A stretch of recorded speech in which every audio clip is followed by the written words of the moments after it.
आपका अपना broadcasting network, अपना भारत 24 न्यूज 24/7। नमस्कार, स्वागत है आप सभी का अपना भारत 24 न्यूज में। और अभी हम ब्लॉक राया के सियोरा में हैं, जहां अभी हमारी मुलाकात हुई है एक युवा उम्मीदवार हैं प्रधान पद के, जिनका नाम है रवि कुमार।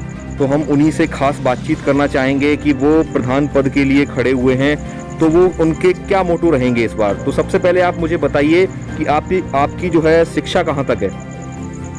मैंने बीएससी कर रखी है और श्री जी बाबा सरस्वती विद्या मंदिर से मैंने अपनी 12वीं पास कर रखी है। एक आप कहा जा सकता है कि आप युवाओं के लिए प्रेरणा स्रोत रहेंगे। तो आप सबसे पहले मैं आपसे इंटरव्यू स्टार्ट करने से पहले मैं आपसे पहला क्वेश्चन यही करूंगा कि युवाओं के लिए आप विशेषकर क्या रखेंगे इस बार प्रधानी के चुनाव यदि आप जीतते हैं तो। पहली बात तो ये है कि एक तो मैं खुद युवा हूँ और युवाओं के लिए मैं ज़्यादा से ज़्यादा करने का प्रयत्न करूँगा। जैसे कि अभी मेरे जो माइंड में चल रहा है कि सबसे पहले हमारा खेलकूद का मैदान नहीं है। जो सबसे ज़्यादा युवा जो इस टाइम डिमांड कर रहे हैं, उनका ये कहना है कि भैया कोई खेलकूद का मैदान अगर आज होता तो हम बहुत ज़्यादा आगे बढ़ चुके होते अब तक।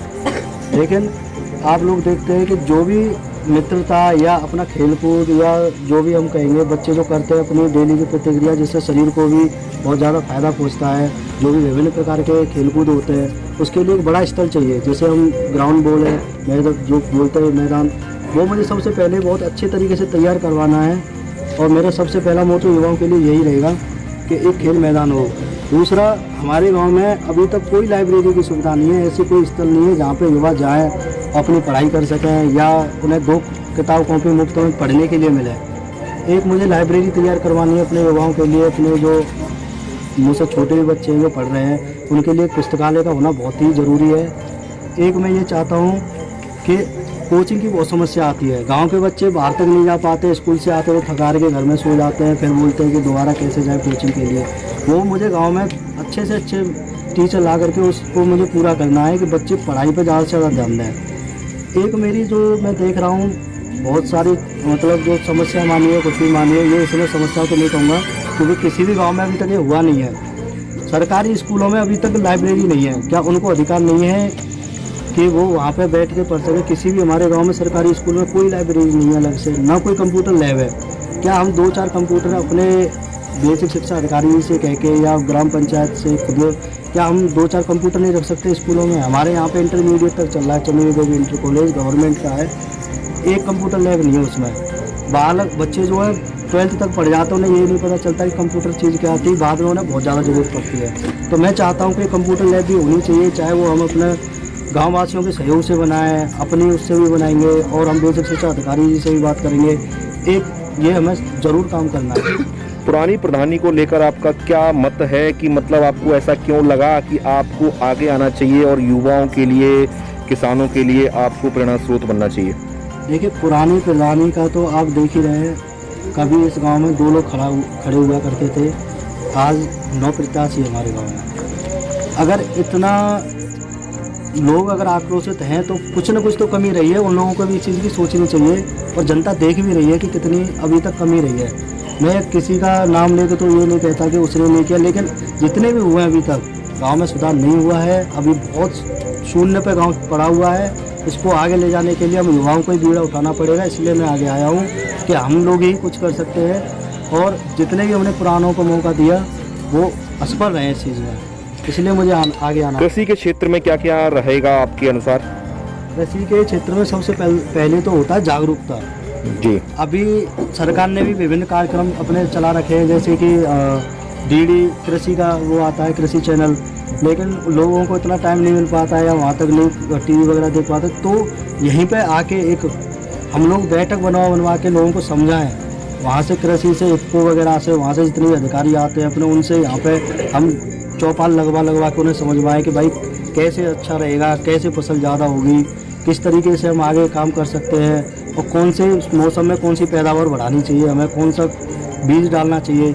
हर चीज़ को जिस तरीके से हम समझवाएंगे वो कृषि में उन्नति पैदा करेगा। महिलाओं की सुरक्षा को लेकर और उनके आत्मनिर्भरता पर आपका क्या विचार है?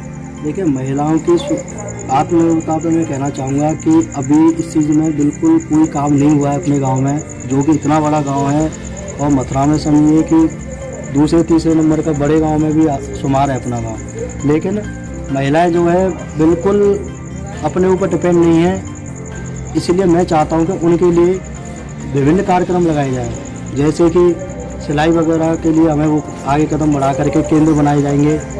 और भी कई चीज़ें मैंने जैसे बताया कि सोटी अर्र बनती है, अपनी सोटी अर्र का आटा आता है, उसमें से वो बना के उनको भेजते हैं, कंपनियों को कच्चा माल देते हैं, तो हम उनको पक्का कर। अभी तक हमने देखा अपने द्वारा कि शमशान भूमि यहाँ नहीं है, और शमशान भूमि अभी तक यहाँ मतलब शमशान घाट यहाँ क्यों नहीं बना अभी तक? शमशान भूमि का हर बार जिक्र आता है, हर पंचवर्षीय में आता है। हर लोग ये कहते हैं कि अब बन जाएगा, अब बन जाएगा, अभी बनेगा, लेकिन आज तक नहीं बना। और ये सबसे बड़ी बात है कि अभी तक मेरे सामने, जो मैं अभी 22 साल का हो चुका हूँ, मेरे सामने तो कई बार ये बातें हुई है कि अभी बन रहा है, कि अगली पंचवर्षीय बनेगा, अभी तक नहीं बना, तो आगे बनने की मुझे उम्मीद लग भी नहीं रही है। शमशान घाट की बात तो हम तब करेंगे, अभी मवेशियों के लिए भी जगह नहीं है कि उनको हम कहाँ पे ले जाके उनको कहाँ डालें। हर घर में गांव में पशु रहते हैं, लेकिन कोई भी बात दिक्कत हो जाती है उनको, तो कोई तैयार नहीं है, क्योंकि उनको कहते हैं हमारे पास जगह नहीं है, मरे हुए पशुओं को कहाँ लेके जाए। तो नौबत यहाँ तक आ गई कि अपने घरों में गड्ढा खोद के हमें वो दफनाने पड़ रहे हैं। तो अभी शमशान घाट तो बहुत दूर की बात है। शहर तक जाने के लिए क्या क्या व्यवस्थाएं रहेंगी? शहर के लिए जो हम लोगों ने अपना तैयार किया, उसमें हम 2 रिक्शा लगाएंगे, ई रिक्शा, इलेक्ट्रिकल रिक्शा लगाएंगे जी। उसमें हम ऐसा करेंगे कि इलेक्ट्रिकल रिक्शा जैसे एक सैलरी बांधेंगे जो चलाएंगे, इससे रोज़गार मिलेगा हमारे युवा भाइयों को। और जितनी भी हमारी माताएं बहनें हैं या हमारे जो असमर्थ हैं अपने वाहनों को ले जाने में, हम उन्हें उसका पूरा सुविधा दिलाएंगे और लक्ष्मी नगर तक के लिए व्यवस्था करेंगे, गांव से लेकर यहाँ तक। और हर चौराहे पे उनको लगाएंगे, जो भी हमारे यहाँ के मेन चौराहे हैं।